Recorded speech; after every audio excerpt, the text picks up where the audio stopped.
আসসালামু আলাইকুম রহমতুল্লাহ। প্রিয় বন্ধুরা, আজ কথা বলবো বর্তমান শীত বা হাড় কাঁপানো শীতে তীব্র কুয়াশার মধ্যে বর্তমান ওয়েদারের যে সমস্ত বন্ধুদের হাঁপানি শ্বাসকষ্টের মতো প্রবণতা আছে তাদের কষ্টের উপর ভিত্তি করেই আজকের এই ভিডিওটি। প্রথমে বলি, আমি ডাক্তার নুরনবী হোসেন সরকার, কনসালট্যান্ট এবং হোমিওপ্যাথিক ফিজিশিয়ান, চর্ম যৌন এবং হাঁপানির উপর বিশেষ কাজ করে থাকি। প্রিয় বন্ধুরা, আপনাদের যাদের হাঁপানি শ্বাসকষ্ট বেশি রয়েছে বা যে সমস্ত বন্ধুরা হাঁপানি শ্বাসকষ্টের বেশি কষ্ট পাচ্ছেন সে সমস্ত বন্ধুদের জন্যই আজকের এই ভিডিওটি। মনে রাখবেন, শীত এবং অতিরিক্ত কুয়াশার কারণে আপনাদের হাঁপানি বা শ্বাসকষ্টের মতন প্রবণতা দেখা দিয়েছে।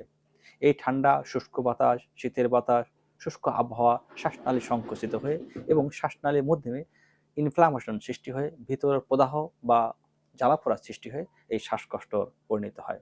প্রিয় বন্ধুরা, অনেক বন্ধুরাই আছে শ্বাসকষ্টের থাকা সত্ত্বেও তাদের জীবনযাত্রার মান একেবারেই লস বা দুর্বল। তারা বাইরে যাচ্ছেন, বাইরে ঘোরাফেরা করতেছেন, ফিজিক্যাল এক্সারসাইজ করছেন।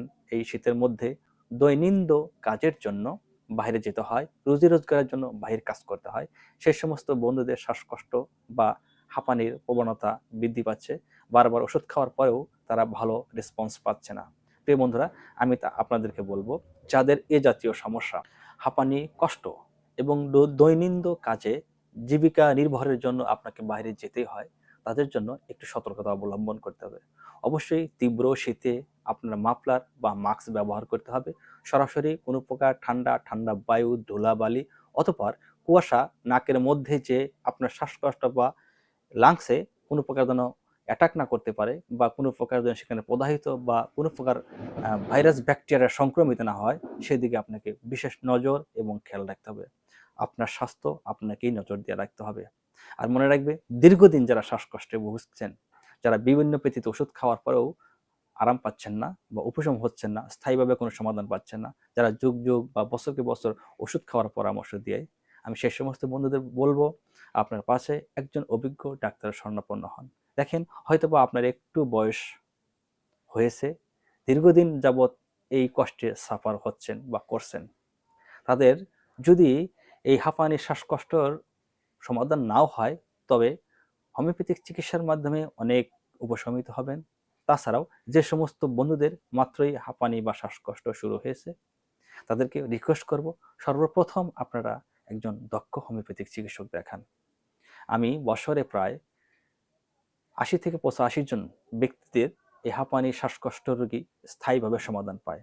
যে সমস্ত ব্যক্তিদের জীবনযাত্রার মান একেবারেই ভালো না, ধূমপান, মদ্যপান এবং নানাবিধ জীবনযাত্রার ব্যাঘাত সৃষ্টি হয়, সে সমস্ত কাজই করে থাকে বা সে সমস্ত কাজে বেশি থেকে বেশি লিপ্ত হয়, এবং যে সমস্ত খাদ্যাভ্যাসের কারণে আপনার শ্বাসকষ্ট, অ্যাজমা, অ্যালার্জি অ্যাটাক করে বারবার, সেই সমস্ত কাজ যারা বেশি বেশি করে থাকে, একমাত্র তারাই এই হাঁপানি থেকে রেহাই পায় না।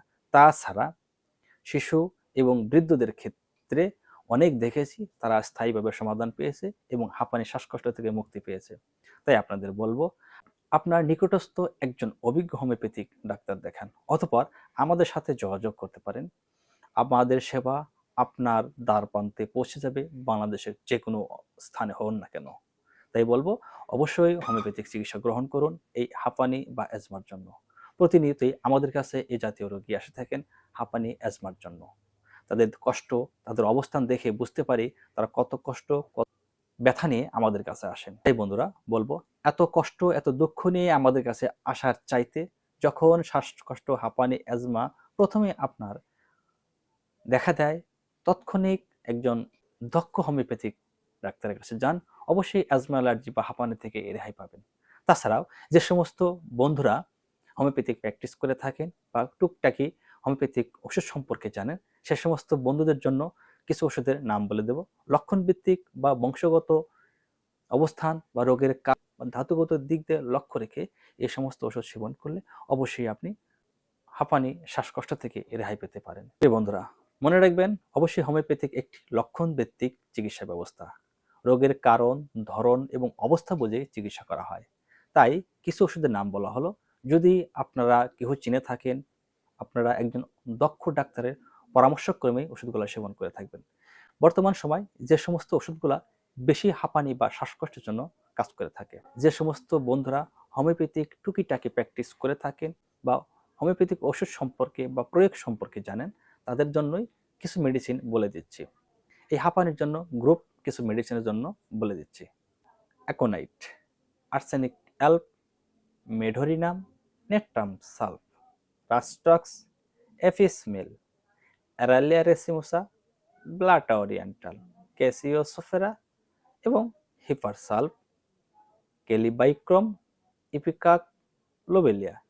এবং যে সমস্ত বন্ধুদের হাঁপানি, শ্বাসকষ্ট, পূর্বে কোনো রোগ চাপা পড়ে বা সাপ্রেস হয়ে বর্তমান হাঁপানি শ্বাসকষ্ট নিয়ে দীর্ঘদিন সাফার করে আসছেন, সে সমস্ত বন্ধুরা একজন দক্ষ ডাক্তারের শরণাপন্ন হয়ে হোমিওপ্যাথিক ধাতুগত চিকিৎসা গ্রহণ করেন। আর চর্মরোগ চাপা পড়ে যদি কখনো এ জাতীয় শ্বাসকষ্ট হয়, তাহলে যেন অবশ্যই 2-1 মাত্রা সালফার ওষুধটি সূক্ষ্ম এবং ক্ষুদ্র অবস্থায় সেবন করেন। ধন্যবাদ। আজকের মতো আলোচনা এখানেই ছিল। ভালো লাগলে লাইক, কমেন্ট এবং শেয়ারের মাধ্যমে জানাবেন। আল্লাহ হাফেজ।